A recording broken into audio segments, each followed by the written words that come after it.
Hi friends, നമ്മളിന്നിവിടെ ചെയ്യാൻ പോണത് electric charges and fields എന്ന ചാപ്റ്ററിലെ എക്സസൈസ് 1.20 ആണ്.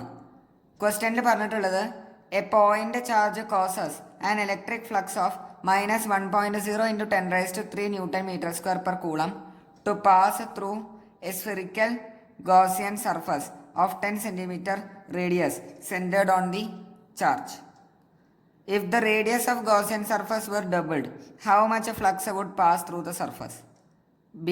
What is the value of a point charge? അതായത് നമ്മുടെ ഒരു സ്ഫെറിക്കൽ ഗോസിയൻ സർഫസ് ഉണ്ട്, സ്ഫെറിക്കൽ ആയിട്ടുള്ളൊരു ഗോസിയൻ സർഫസ് ഉണ്ട്. ആ പോയിന്റ് ചാർജ് ആണല്ലോ, പോയിന്റ് ചാർജ് ആണെങ്കിൽ അതിന് ചുറ്റും ഉണ്ടാവുക സ്ഫെറിക്കൽ ഗോസിയൻ സർഫസ് ആണ് ഉണ്ടാവുക. സോ പോയിന്റ് ചാർജിന് ചുറ്റും ഒരു സ്ഫെറിക്കൽ ഗോസിയൻ സർഫസ് ഉണ്ട്, അതിൻ്റെ സെൻട്രലായിട്ടാണ് നമ്മുടെ പോയിന്റ് ചാർജ് ഉള്ളത്. ആ പോയിന്റ് ചാർജിൻ്റെ മാഗ്നിറ്റ്യൂഡ് വന്നിട്ട് -1.0 × 10⁻³ ന്യൂട്ടൺ മീറ്റർ അല്ല സോറി ആ പോയിന്റ് ചാർജ് എവിടെ ഉണ്ട്? ആ ഗോസിയൻ സർഫസിൻ്റെ സെൻട്രലായിട്ടുണ്ട്, സ്ഫെറിക്കൽ ഗോസിയൻ സർഫസിൻ്റെ സെൻട്രലായിട്ടുണ്ട്. അത് കാരണം ഈ പോയിന്റ് ചാർജ് കാരണം അത് കൂടെയുള്ള നെറ്റ് ഫ്ലക്സ് എന്ന് പറയുന്നതാണ് ഇത്ര -1.0 × 10⁻³ newton metre square per coulomb. അങ്ങനെയാണെങ്കിൽ നമ്മൾ ഈ ഗോസിയൻ സർഫസിൻ്റെ റേഡിയസിനെ നമ്മൾ ഡബിൾ ചെയ്ത് കഴിഞ്ഞാൽ എത്ര ഫ്ലക്സ് ആണ് ആ സർഫസ് കൂടെ പാസ് ചെയ്യാന്നാണ് ചോദ്യം. സോ നമുക്കറിയാം ഗോസിയൻ സർഫസിൻ്റെ ഷേപ്പിനെ എന്ത് ഡിപ്പെൻഡ് ചെയ്യില്ല, നെറ്റ് ഫ്ലക്സ് ഡിപ്പെൻഡ് ചെയ്യില്ല. ഈ കാര്യം ഓർമ്മ വേണം. ഗോസിയൻ സർഫസിൻ്റെ ഷേപ്പിനെ എന്ത് ഡിപ്പെൻഡ് ചെയ്യില്ല, നെറ്റ് ഫ്ലക്സ് ഡിപ്പെൻഡ് ചെയ്യില്ല. The shape of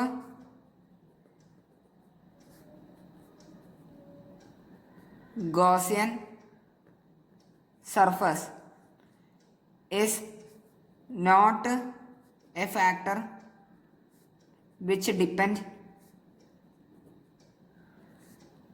net flux. ഒരു ഗോസിയൻ സർഫസ് കൂടെയുള്ള നെറ്റ് ഫ്ലക്സിനെ ഡിപ്പെൻഡ് ചെയ്യണ ഒരു ഫാക്ടർ അല്ല എന്ത്, ഷേപ്പ് ഓഫ് ഗോസിയൻ സർഫസ് എന്ന് പറയുന്നത്. ഇവിടെ നമ്മൾ ഗോസിയൻ സർഫസിൻ്റെ റേഡിയസിന് എന്ത് ചെയ്യാണ് ചെയ്തത്, ഡബിൾ ചെയ്യാണ് ചെയ്തത്. സോ ഡബിൾ ചെയ്ത് കഴിഞ്ഞാൽ ആദ്യം റേഡിയസ് എത്രയായിരുന്നോ ആ സമയത്ത് ഉണ്ടായിരുന്ന ഫ്ലക്സ് തന്നെ ആയിരിക്കും നമ്മൾ റേഡിയസ് ഡബിൾ ചെയ്താലും വരാം. സോ ഫ്ലക്സിന് എന്തുണ്ടാവില്ല, ഒരു ചേഞ്ച് ഉണ്ടാവില്ല. So here also no change in flux. So flux will be -1.0 × 10⁻³ newton metre square per coulomb.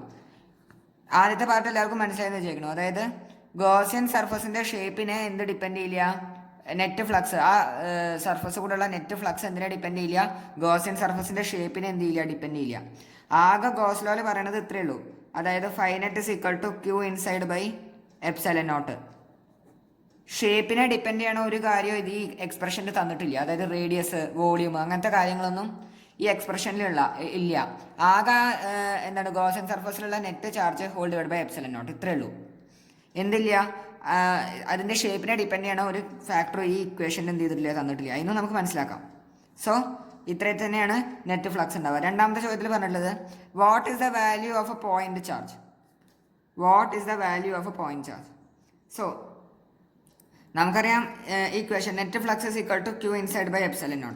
Net ഫ്ലക്സിൻ്റെ വാല്യൂ -1.0 × 10⁻³ ആണ്, newton metre square per coulomb. Q inside ആണ് നമുക്ക് കാണേണ്ടത്, /ε0 എന്ന് പറയുന്നത് പെർമിറ്റിവിറ്റി ഓഫ് ഫ്രീ സ്പേസ് ആണ്. 8.85 × 10⁻12 ആണ് വരിക. ഇതെന്ന് നമുക്ക് Q ഇൻസൈഡ് വരാം എത്ര വരും, -1.0 × 10⁻³ × 8.85 × 10⁻12. നമുക്ക് ചാർജ് കിട്ടുന്നത് നെഗറ്റീവാണ് കിട്ടുന്നത് അല്ലേ. അതായത് അതിൻ്റെ അർത്ഥം അത് നെഗറ്റീവ് ചാർജ് ആണെന്നാണ് സൂചിപ്പിക്കുന്നത്. ഇതിനെ മൾട്ടിപ്ലൈ ചെയ്ത് കഴിഞ്ഞാൽ നമുക്ക് നെഗറ്റീവാണ് ആൻസർ വരാം. സോ നെഗറ്റീവ് ചാർജ് ആണ്. സോ ഇത് ചെയ്ത് കഴിഞ്ഞാൽ നമുക്ക് ആൻസർ വരാം. സോ ഇത് ചെയ്ത് കഴിഞ്ഞാൽ നമുക്ക് ഇത് -1.0 × 10⁻³ സോ ഇത് വരാം -8.85 × 10⁻−9 ആണ് വരാം. -8.85 × 10⁻−9. 10⁻−9 എന്ന് പറഞ്ഞു കഴിഞ്ഞാൽ അത് നമുക്ക് നാനോ എന്ന് റെപ്രസെൻറ്റ് ചെയ്യാമല്ലോ. സോ ഇത് എത്ര വരും, -8.85 നാനോ കൂളം എന്ന് വരും. 10⁻−9 എന്ന് പറയുന്നത് നാനോ ആണ്. സോ -8.85 നാനോ കൂളം, അല്ലെങ്കിൽ ഇതിനെ കൂളം എന്ന് എഴുതിയാലും മാർക്ക് കിട്ടും. സോ ഇതാണ് നമുക്ക് എന്ത് കിട്ടുക, നെറ്റ് ചാർജ് ഇൻസൈഡ് നമുക്ക് കിട്ടുക. എല്ലാവർക്കും രണ്ട് പാർട്ടും മനസ്സിലായെന്ന് വിചാരിക്കണോ? എന്തെങ്കിലും സംശയം ഇതിൽ ഏതെങ്കിലും പാർട്ടിൽ അല്ലെങ്കിൽ രണ്ടിലും സംശയം ഉണ്ടെങ്കിൽ നിങ്ങൾക്ക് കമൻറ്റ് ബോക്സിൽ ചോദിക്കാവുന്നതാണ്. അല്ലെങ്കിൽ ഡൗട്ടൊന്നും ഇല്ലെങ്കിൽ ലൈക്ക് ചെയ്യുക. പിന്നെ കൂടുതൽ ആൾക്കാർക്ക് ഷെയർ ചെയ്യുക, സബ്സ്ക്രൈബ് ചെയ്യുക. Thank you.